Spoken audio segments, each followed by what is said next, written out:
Folks, I didn't get to watch Raw last night because I was out at my sister's in Modesto celebrating my older sister's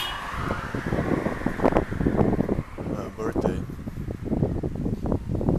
And, it was a friendly sister. And like I said, I was celebrating my older sister's birthday.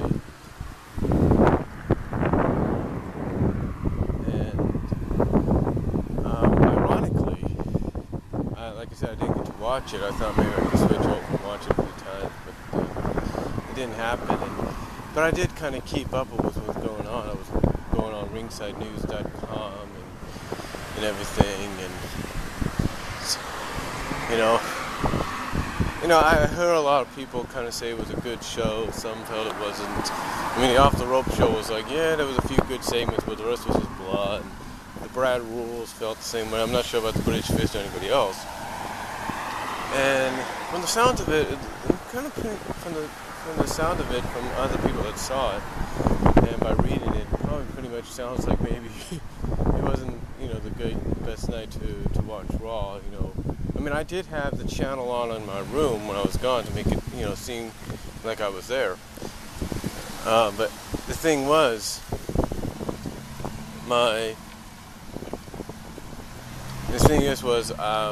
one of the things a lot of people talk about is what came out of it last night, like certain segments,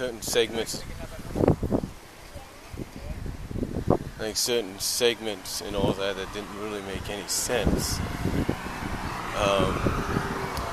or they just didn't like, So I'm gonna go by what I heard about and read.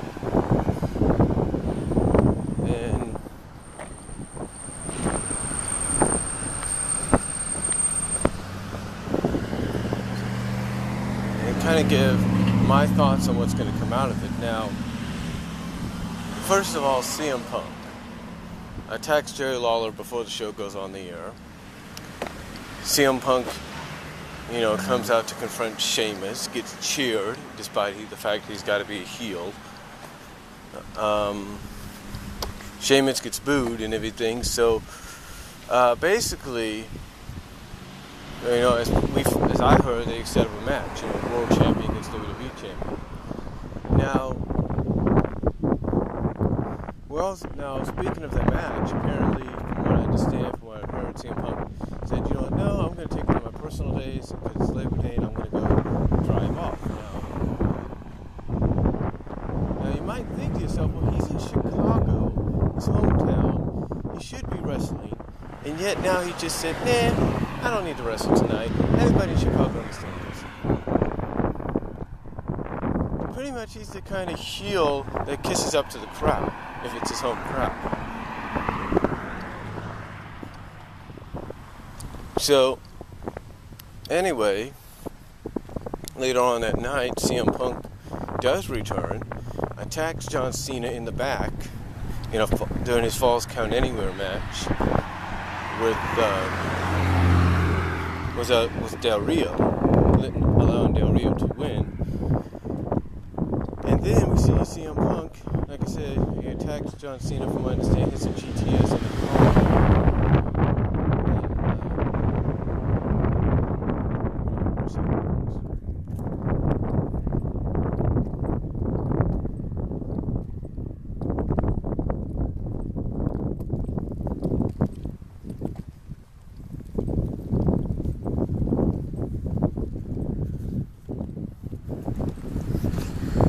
Sorry about that, but again, like I said, it's the GTS on Cena on top of the car, and then we see who the driver is, and it's Paul Heyman. Now, a lot of people pretty much like this kind of. Now, some people say this is probably the best thing that came out of it because it leaves you on a cliffhanger, like, what's the deal? Well, we pretty much know that behind the scenes, CM Punk has been wanting to basically on screen want to associate with Paul Heyman, which I think is going to irk back to his promo he did, his pipe bomb from a year ago, where he basically said he was a Paul Heyman guy. So, and I guess it makes sense. But what is the reason behind it? Is it maybe because CM Punk's more of a guy that's like, hey, doesn't matter if you have someone like John Cena as the face of your company. He's not the champion. The champion should be the focus of your company, or something like that. I'm wondering if that's what this is all. I'm wondering if that will be part of the association. And what is Paul Heyman's, deal in this storyline wise? Is he kind of the guy that's like, hey, the WWE? I mean, is he the kind of guy that's going to call the WWE out on some of the things and say, hey, the only reason you're PG is because of this, and you're too afraid to create a new revolution, to take it to another level, to be what you were, or be even better than what you were. You're too afraid to let people be themselves. Things like that. I'm just wondering if that's part of his association.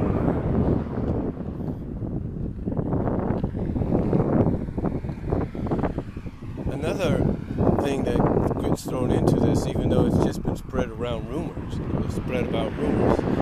is that it might be the indication we might have a new faction on our hands. Or could it be the reincarnation, reformation, and rebranded or revamped incarnation of a faction that we've known, that's very well known? Makes you wonder.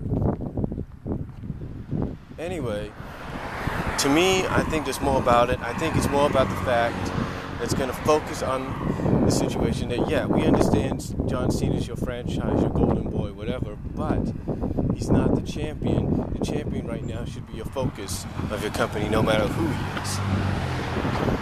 Just saying. We also had the situation with AJ.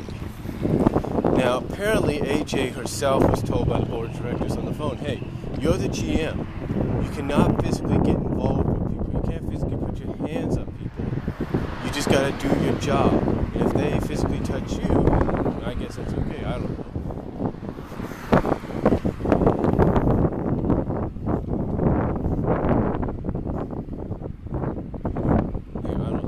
Basically, it sounds like there's going to be a ruling even next week to where nobody can touch the GM and she can't touch the divas or superstars, or the managers, whatever you want to call it. So, and to see AJ basically get berated or punked out, if you will, by Vicky, and it kind of blow her top, if you will, kind of a mental breakdown. To me, it's either going to have her end up taking anger management classes to keep her job, put her on probation, or basically it's going to cause her to be removed as the GM. Because think about this storyline-wise. You got two things going on both shows. You got one announcer, if you will,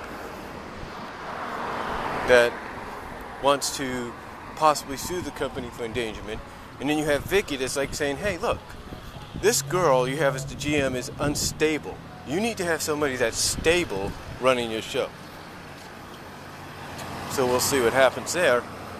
But it sounds like with the mental breakdown deal, AJ's going to probably end up in anger management as well and be like, I'm AJ Lee, and I'm the general manager of Raw, and I have anger management issues because Daniel Bryan humiliated me and CM Punk didn't say yes to me to be my husband.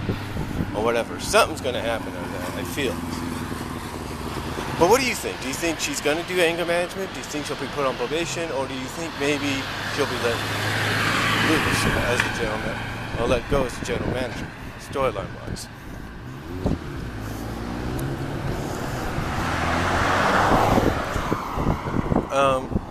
Overall, these few highlights, some people, there's even reports, last night Eve beat Caitlyn. The reason for that was originally Caitlyn, from what we were told now, wasn't supposed to win the Battle Royal.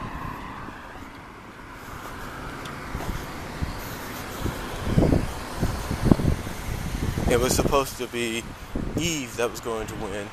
And so now I guess, according to reports, last night's win over Caitlyn is kind of making Eve sort of in Eve's kind of good sportsmanship to Caitlyn, and then Layla, who was at ringside, kind of makes you be like, okay, what's the deal about this, right? Well, basically, it's all part of a plan to get the Divas belt on Eve eventually, from what I understand.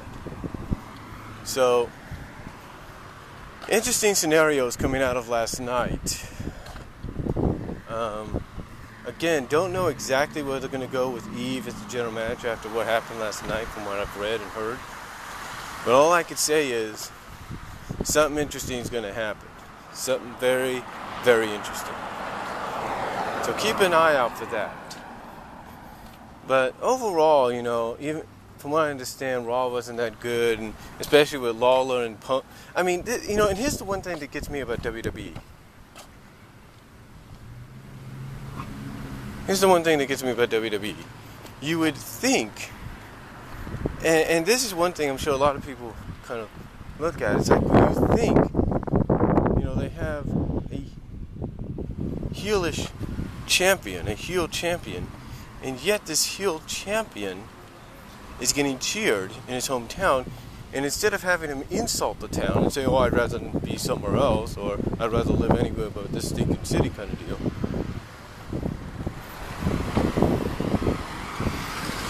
You think they'd have him do that, but no. So, my suggestion is next time you go to somebody's hometown like CM Punk's, either have him insult the crowd or have a SmackDown there where you can, I hate to say this, put canned booze over the cheers. So, but that's all I'm going to say on my thoughts on some of the angles, storylines that came out of last night's Raw. So, that's all I'm going to say, and I'll talk to y'all later. Comment and video response down below if you like.